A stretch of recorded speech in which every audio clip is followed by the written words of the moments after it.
Yeah, the question is, should we invest in or save in a bank on yourself type whole life policy, or do term, buy a term life insurance policy, and then invest the rest, the rest meaning the amount we would have put into a whole life policy, into equities of various types, whether it's index funds, mutual funds, individual stocks.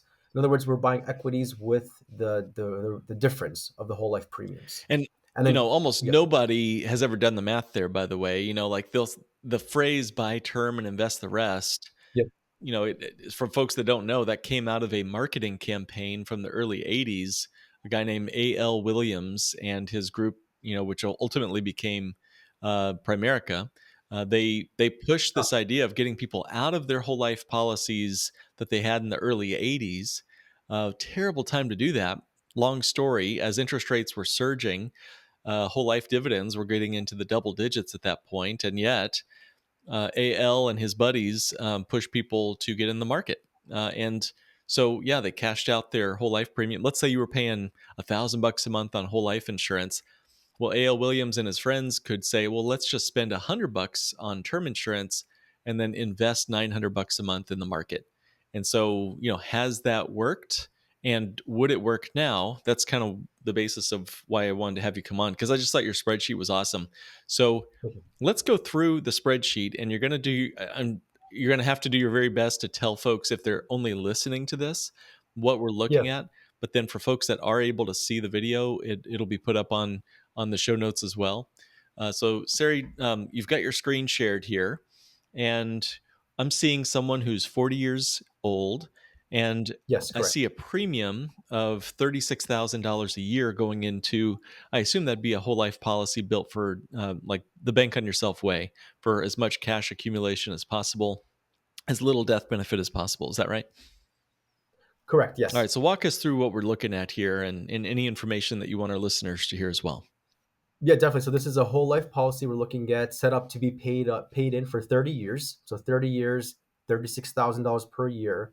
And two major things are happening. One is there's cash surrender value. I'll highlight it right here. That's the cash value of the policy. And then there's the life insurance or the death benefit. And if you're watching this on video, you could see this goes all the way down to year 121. Wow. Um, and the idea of the conversation was, what if there were three options, right? Option one, we buy term and invest the rest in the stock market. Option two, we just did this life and we just only use this life insurance policy here, nothing else. And then option three is we did both. We put money into the life insurance policy, and then we take out loans every year against the policy, and then use those borrowed money to invest in the stock market. Again, various, through index funds, mutual funds, or individual stocks. We then use that money to invest. What would happen? So we can go through each option. So option one, we take the $36,000. Of the $36,000, so I kind of reverse engineered this. So if we start with And $36,000 again, and that's then use that for, 36,000. That's the annual whole life premium that we're seeing on this yes, spreadsheet. You're saying, hey, instead of whole life insurance, what would what would we be able to invest after we'd paid for a little term insurance for an equivalent death benefit? Am I following that right?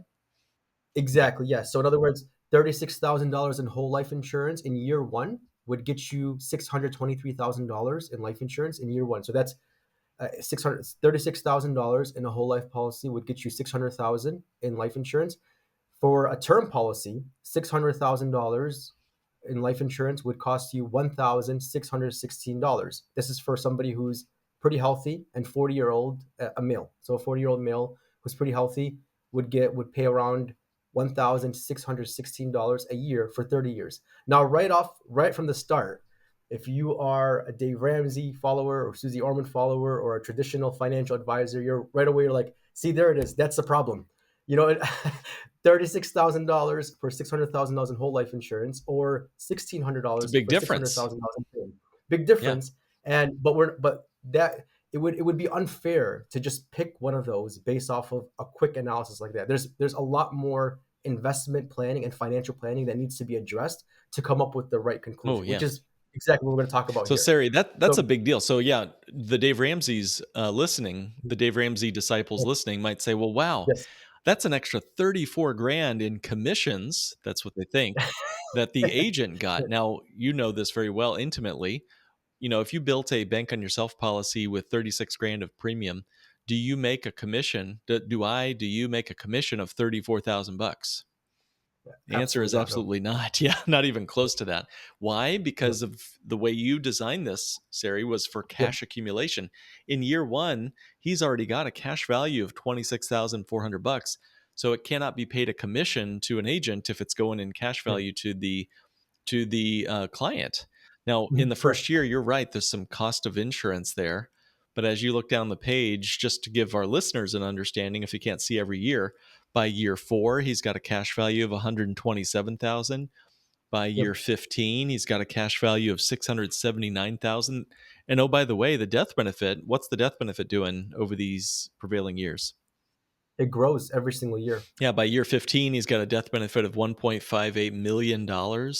So Mhm. again, that's something Dave Ramsey would be slack jawed on. Like, wait a minute, Yeah. the death benefit grows. I didn't think it would grow. I thought they would just only pay you the death benefit and keep your cash value. No, this is a chance for the death benefit to grow and even exceed the original death benefit from Mhm. 600,000 to 1.5. Okay, so I'm sorry to take away the mic. I'll give it back to you there, No, Sari, that but that was good. you've Thank you. designed Yeah. this Yeah. well. And so the first option was, hey, forget all this bank on yourself stuff, Yeah. forget the whole life stuff.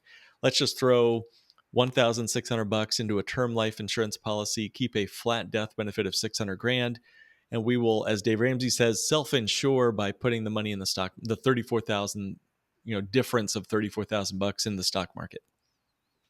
Correct. Yeah, and let's we can go through that. So if you take 34,000 and put it in the stock market at an 8% return, really it would be a 7% return. Why? Because the average financial advisor charges a 1% fee every year. So we would take the average 8%. And I know that averages don't really mean anything on this podcast, but we're gonna just for the purposes of math, let's assume an 8% average rate of return minus 1% every year for the investment advisor, which leaves you with 7% to grow every single year. So if $34,000 invested at 7% every year for 30 years, minus taxes would get you around $2.6 million at the end of year 30. That's The 48 so that's the investment brokerage account or whatever has grown to yes, 2.5. What was that number? Okay. 2.598. So we can just round up to 2.6 million 2.6 bucks. million bucks. Okay, cool. Not bad. Yeah, and then then you're probably wondering what happened to that $1,600 in premiums I was paying every year for 30 years. Nothing, right? Yeah. So it went to the insurance Yeah. company. So $48,480 was a sunk cost that goes to the insurance company. There is no cash surrender value in a term life insurance policy. So that's all to the insurance company, which is not a bad thing, but that's just how term life insurance So you have works, a right? zero death benefit after in year 31, all you have is the 2.6 million in the brokerage account. Exactly. Yeah. Okay. Usually, insurance companies give you the option for after, in this case, after year 30, if you want to keep paying the premiums. But 99% of people don't do that because in year 31, the premiums are going to jump to, $5,000 a Yeah. year for the same amount of life insurance. And then people just cancel at that point. So, yeah, zero life insurance in this example after year All you 30. got is the 2.6 million. You know, good work if you can Yep. get it. Yes, exactly. Yeah, so that's assuming 7% every single Wow, year which for is 30 never going years. to happen, by the way. Never. When does the stock market do anything in a straight line? But and you're right. We're not big fans of averages around here, and it's true. Yes. Mathematically, it's impossible to get a straight line projection of 7% or even 8% or whatever in the markets Yeah. due to volatility. Volatility is going to destroy that compounding, and your real return would be far less. But we're giving the stock market all of the benefit we can here. So Yes. let's keep rolling. What about option two? And Option describe what two. is option two again. Yeah, option two is we leave the market out of this. No stock market. We just do bank on yourself only. So we're putting $36,000 a year for 30 years in a bank on yourself type whole life policy. Nothing else. We're just putting it into the policy. That's option two. If we did it that way, at the end of year 30, so every single year you're putting away $36,000 a year. At the end of year 30, you have $1.97 million and almost $3 million in life insurance. Now I know that right away, option two is less than option one, right? We have 1.9 million compared to $2.6 million.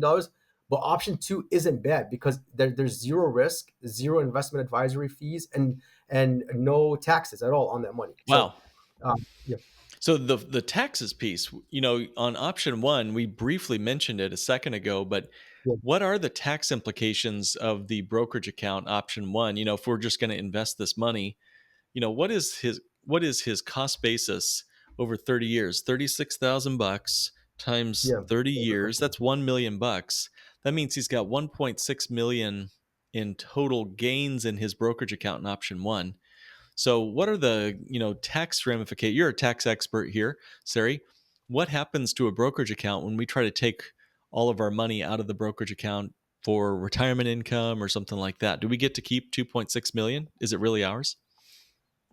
So this math right here assumes an after tax amount. So this is net of taxes, the Okay, 2.6 good million to know. after. All right, Yeah.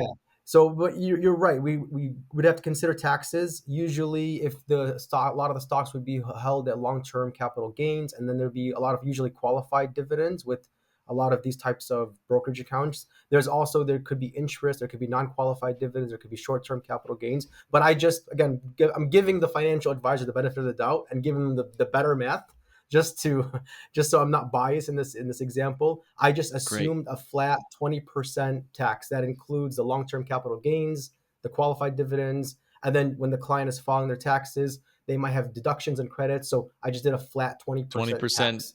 tax. Yeah, So you're giving yeah, them a lot of benefit of the doubt. I would even wonder, what if over 30 years the capital gains rates go up or that's equal another, income yeah, tax yeah, rates? Do you think they might? And do you want to put that risk on your shoulders over the next 30 years?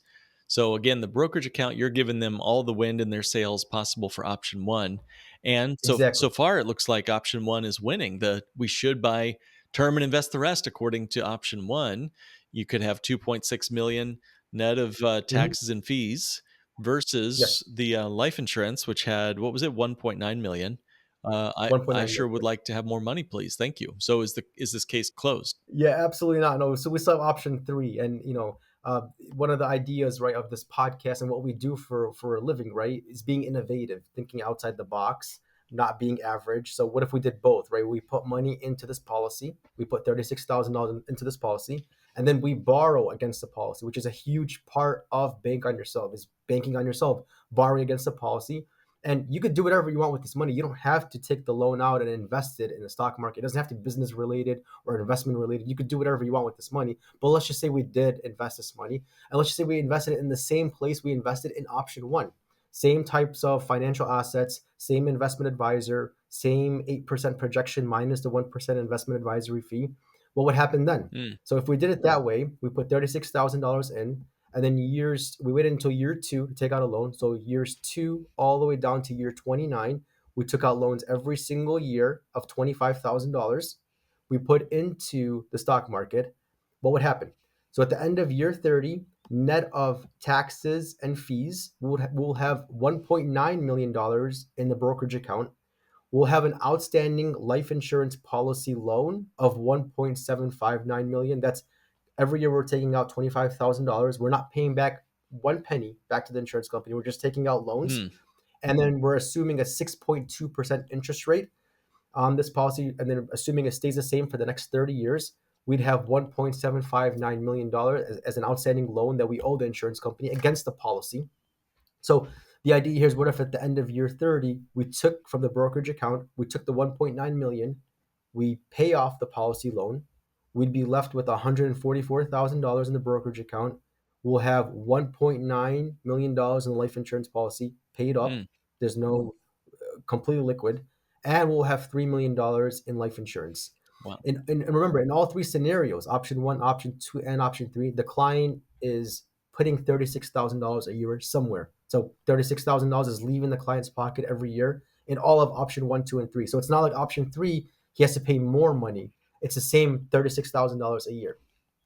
Perfect. So what I heard you say is start your whole life policy and find smart investments to make over the course of Yep. 30 years. And that actually beats purely investing in the market, all other things equal. So, if I heard you correctly, at the end of all this, essentially we would go through, a regular repeating process where we put money into the policy via premium, borrow out 25 grand a year for the next Mhm. 30 years or whatever, And at the end, we've got a big, hairy loan against our policy, but then we can pay Yeah. that loan off with the proceeds of the brokerage account. I'd say, there's a lot of ways you can optimize this, but we're just showing the brute force scenario first, Yes. right? So we'll talk about ways to optimize this to even get better results. But you're saying we'd have to pull from that brokerage account. But even after we pulled from the brokerage account to pay off the policy loan of 1.7 million, we still got 144,000 extra dollars after taxes and fees and everything Yep. add to the cash value that. Remember, why does this matter? Bank on yourself designed policy loans do not affect the growth of the policy. This is so important. If you're working with an insurance agent that is not bank on yourself trained and they've put you into an insurance company that offers, unfortunately, direct recognition policy loans, you cannot do this because direct recognition loans eviscerates or breaks the compound growth of the policy. But Sarah, you just showed us where we can access the money in the policy, go invest in things that you control and understand and feel good about. And then if all of the things equal with in terms of the investment return, pay off the policy loan in say year 30, and you get an extra $144,000 in your brokerage account. You still have the underlying compounding growth of the policy. You've you've earned 1.9 million in cash value, 144,000 in the brokerage account. My calculator says that's 2.1 million bucks. And you mentioned it too, the term insurance scenario 1, they lost all their life insurance. Exactly. But you just said that the death benefit on this whole life policy was, a little over just under $3 million, it looks like, income tax free. So what's the conclusion you came to as you did this math? What should we do? Yeah, and we can even keep going. So I stopped illustrating here after year 30. So it's zero now. So it's $36,000 a year for 30 years and then zero for years 31 and up. Mm, But what if we kept adding in more money there in year 31 and up? Look at what happens in year 30. We added in $36,000 right in year 30. How much did yeah. the policy increase by just in that year alone? Wow. Okay, I'm looking at the spreadsheet here, and in the last year I funded my whole life policy. In the 30th year, I put in 36 grand, but the increase of my cash value was 111,000 bucks. Wow, that's like 3.5 times my annual contribution. Just in one year. So what if we kept going? What if we took the 144,000 from the brokerage account and then we kept putting Oh in yeah. more in the policy? Mm, We'd have significant growth. If you look at it here in year 31, you're not putting in any more money, but the policy grows by $80,000 with by itself. $0. Wow. So what would happen if you added in just five or $10,000 into the policy here? You'd have Yeah. significant growth, right? So that's kind of the idea. That's one of the things we could do. And again, there's more we can optimize. Like for Yeah. example, the 25,000 instead of all of the 25,000 going into the stock market. What if some of that went into a Roth IRA? What if the client Mhm. qualifies for a Roth IRA? Then we'd have Mhm. much less taxes in the future. We'd Much have no less taxes in the taxes. future. Mhm. Yeah, yeah, Or tell you yeah, what about this, Sari? What do you think of this? Most people, they like to buy and hold, but maybe yeah. not for 30 years. What if you could make a couple of smart moves throughout your lifetime and you pay off your loan on your life insurance every 5 to 10 years, let's say, rather than waiting 30 years to pay off that loan? What effect would that have on the loan interest and the cost of borrowing from this policy? Yeah, absolutely. So the loan balance here that I have projected here at year 30, 1.759 million, it'd be much less, right? If we were paying off the Mhm. loans, less accruing interest on that amount, and definitely more money that we can either add back to the policy to buy up more life insurance, or we can invest back in the stock market if we really wanted to do that. We'd have that option. But yeah, Mm. definitely. And then from a financial planning standpoint, if a client told me that they're going to save $36,000 a year for 30 years, I would find it hard to believe that that's all they'll be able to save for the next 30 years. In other words, they're not going to make the Yeah. same exact amount of money for the next 30 years. No Mhm. pay increases, no bonuses, Yeah. no inflation, no like Yeah, good they're point. for sure probably going to be able to save more money in the future. So the additional savings can go to loan repayments, which can go Yeah. to more investments in the future. Why would we see no, I think I see where you're going with this, Sari, but help our listeners understand your mindset. Why would savings why would we correctly see loan repayments as a form of saving?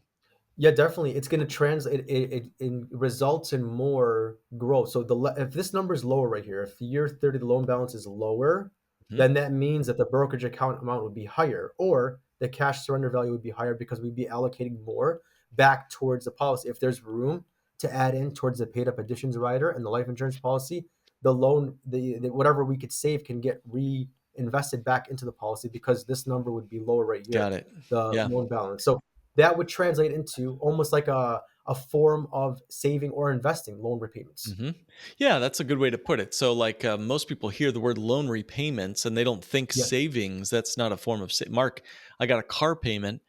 I repay my loan. That's not a form of saving. Well, no, this is whole life policy loans are different.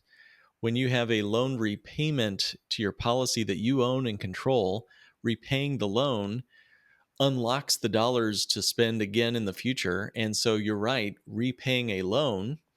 And I love the way you thought about this, Sari. I love the way your mind thinks in general. And this spreadsheet is a great example of that. But what you've got here is somebody who has gone 30 years. They're very likely going to have some pay raises. They're very likely going to Yeah. have a couple of promotions or bonuses.